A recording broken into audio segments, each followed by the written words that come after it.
All right. How we doing?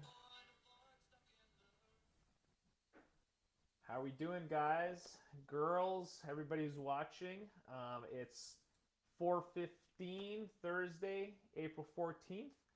Um, Back live again with you guys. We're gonna go over part two this week of our Overwhelm series for April. Love all the people who watched last week. Let me know if you're watching this week, if you're live, or if you're watching on a replay. Definitely just make a comment down below. I love to know who's been watching these videos, if you've been getting value out of them, how you enjoy them. Like I said, I've got a really good, I think, a good kind of 20-minute talk here today. Good lesson plan for part two. And as you can see, it's all about our priorities. So I'm just going to give people a couple of seconds here to kind of get on before I dive in. Don't want to waste anyone's time. I really want to honor the fact that you're watching today, whether it's now, whether it's a little bit later. Drop a comment below. Let me know that you're here. I'm going to start off today's with a question. Okay, your phone rings. Beautiful iPhone here. So your phone rings, and there's two people calling at the same time. Wife or your boss? Who are you answering? Right? This is normal for a lot of us. Now, it could be, wife and mom, or it could be kids and wife, or it could be best friend and wife, or two best friends. But who would you answer the phone for first and ignore the other? And this is a kind of a theme of today's talk is really about our priorities. How do we identify what those are, and how can we be more intentional about living our priorities and focusing on our priorities? You know, a lot of overwhelm comes from the idea that I can't keep up with everything. I've said this before. It's like, oh, there's just too much to do. I'm too busy. I always think, oh, wife, hey, Jamie, how's it going? Glad you're tuning in here today. Um, that's a smart move, actually. Wife is a smart move over boss, because you could get fired, but it's easier enough to get another job. Divorce, that's just really expensive and messy, and really, you got to prioritize, right?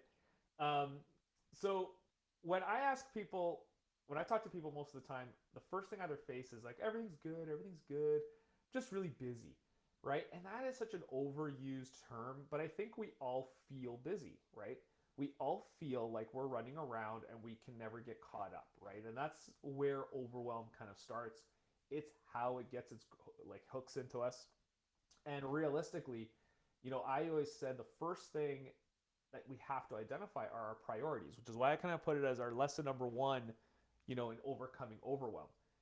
And I always say this, if everything is a priority to you, nothing is. You can't have priority and hope to be accomplished, feel good about it, and be able to shut it down at the end of the day, right?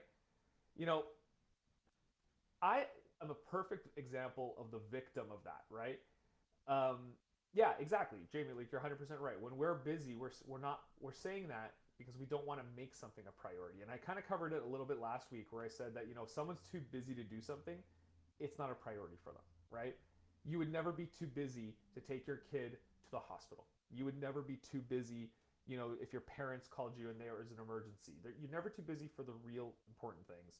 You're just too busy for the things that don't matter, right? And I remember when I was in overwhelm and I allowed overwhelm to rule my life, I would have time to do everything, right? I would scramble, wake up late, or I'd wake up and I'd get in the car, I'd sit in traffic, I'd be waiting basically until lunch, and then scramble to lunch to do something. Wait again for the day, go home, get home, basically, complain that I don't have enough time in the day, and rushing to kind of watch TV and then rushing to bed. And the whole day was me rushing to the next mile marker, the next pace, right? And let me know if that sounds familiar to you. Like you're always waiting for the next thing, and yet you're feeling busy. I kept always wondering why there wasn't more time in the day for me, right? Because I always said work and commuting took up 60% of my day, and there's barely enough time to relax. But to be frank and to be honest, that was complete bullshit. I was at work physically and commuting for, yes, 60% of my waking hours. But on the commute, I would turn on the radio and I would mindlessly listen to the idiots on whatever station I was listening to, right? I would waste a ton of time at work, right? Just kind of daydreaming about not being there, right? And I wasn't utilizing my time that was available to me to do something of value, right? And then when I would come home, I was mentally exhausted because all I did spin in my head for the whole day. And I would spend 30 minutes taking a dump, right? And let me know if that isn't 100% relatable, because I think we've all hidden in the bathroom before, right? And then I would rush through everything else, rush through dinner, rush through the kids, rush through everything, get them to bed, be really frustrated, just so I can spend 2 hours sacked out on the couch watching some shitty Netflix show that I don't even like anyway. Great. Hiding right now, right? It's our favorite place is the bathroom, you know? And I came to the realization that I wasn't too busy. And that was just a front. And like James said, it was just a code, right?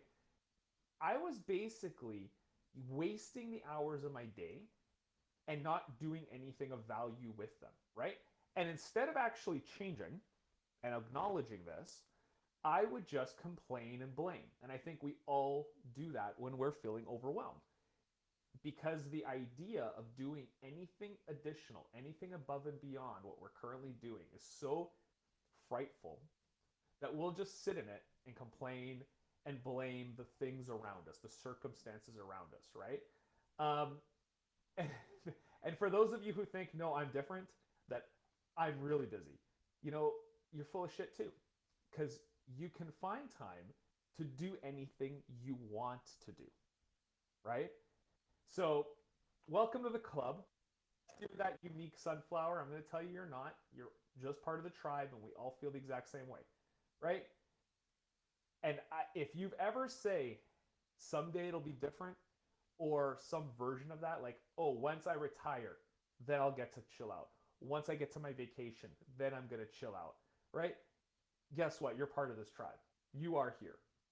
Okay, so now I'm going to dive in to kind of 3 points that I came up with today, to help you guys kind of clarify and to get real clear on how to create priorities, right? Because it's always about the first place to start. And I always say that you've got to build awareness around it, right? So the first thing you want to do are, what are your non-negotiables, right? Non-negotiables. These are things that come hell or high water, you're going to do, right? Could be eat. You're going to sleep 6 hours, 8 hours. You're going to spend, 30 minutes with your kids. You're going to do homework, right? But I'm going to put a little twist on this that a lot of people aren't really going to look at. Take a look at how you are currently spending your time, okay? So if you are, and the great thing about phones is that we're on them all the time and they're tracking everything, right? So if you're spending 3 hours on your phone and only 30 minutes with your kids,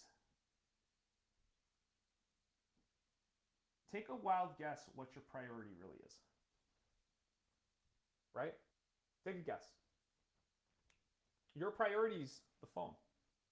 So your phone beats out your kids. And you can complain, you can argue with me all you want, but your actions dictate what your priorities are, okay? And we'll always tell ourselves stories to make ourselves, to justify our behavior, to explain off why we're doing something, as opposed to just looking at the data. And I'm an engineer by trade. I love data. You have to look at the evidence. And the evidence here is, if this is the example, 3 hours on the phone versus 30 minutes with your kids. Something's wrong there, right? The other thing is, we always talk about work. We're at the office 8 hours, or you're on a commute. How are you using that 1 hour, right? Are you using that 1 hour of commuting, listening to junk? Or are you listening to a book? Are you learning something, right? how are you using this time? And you'll find that when you're allocating your time differently, you're going to start feeling a little bit more in control. This leads me into number 2. So if number 1 is kind of your non-negotiables, identify your priorities, right? Number 2 is intentionality, right? And intentionality essentially means doing something on purpose.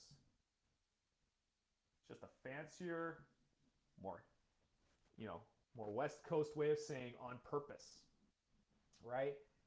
And I have a very easy way of doing this, and I'm going to share it with you guys at the end. But setting your intentions is really very important to overcoming overwhelm and getting control in your life.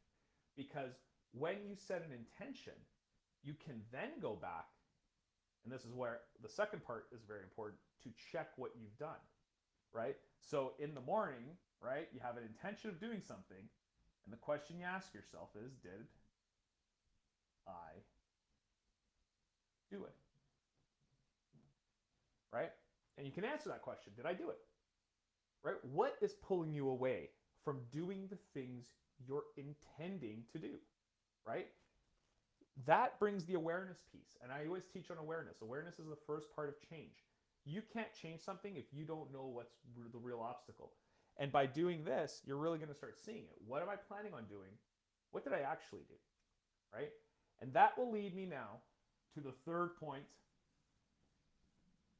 Part 3, or third point here. And I'm going to call this the start bench cut. Right? This is a game. There's lots of variations of this game. Bench cut. Okay? It's essentially, what are you going to do? Right? What are you going to delegate?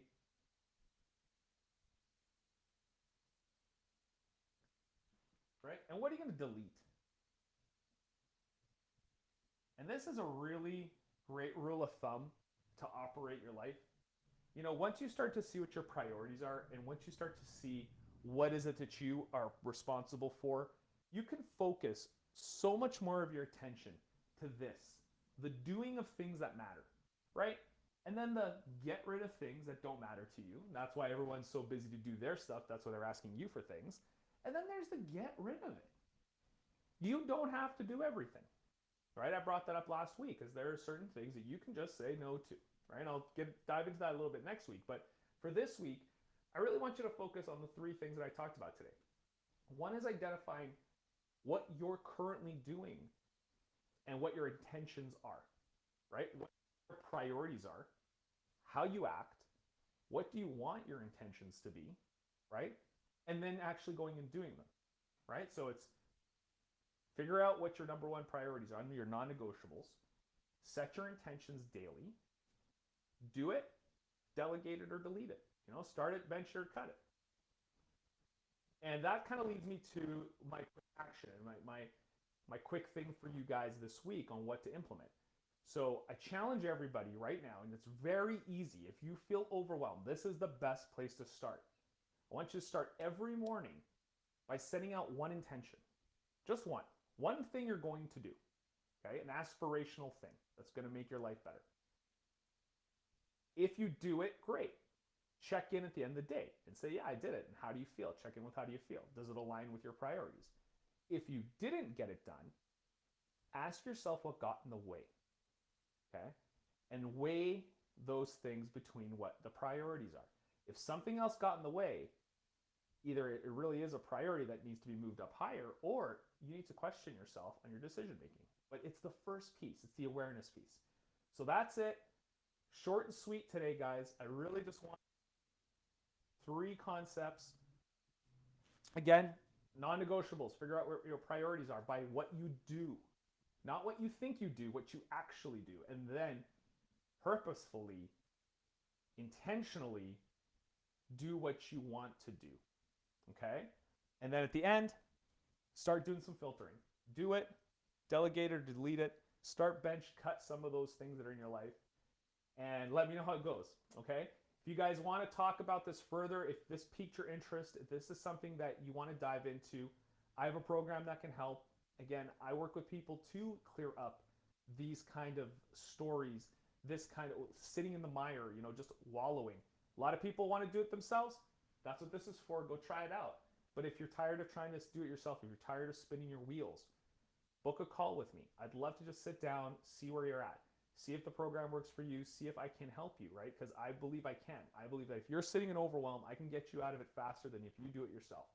So drop me a line, make a comment. Look forward to seeing you guys next week when I'm going to dive into no, my kid's favorite word, do. And have a great week, everyone. Bye.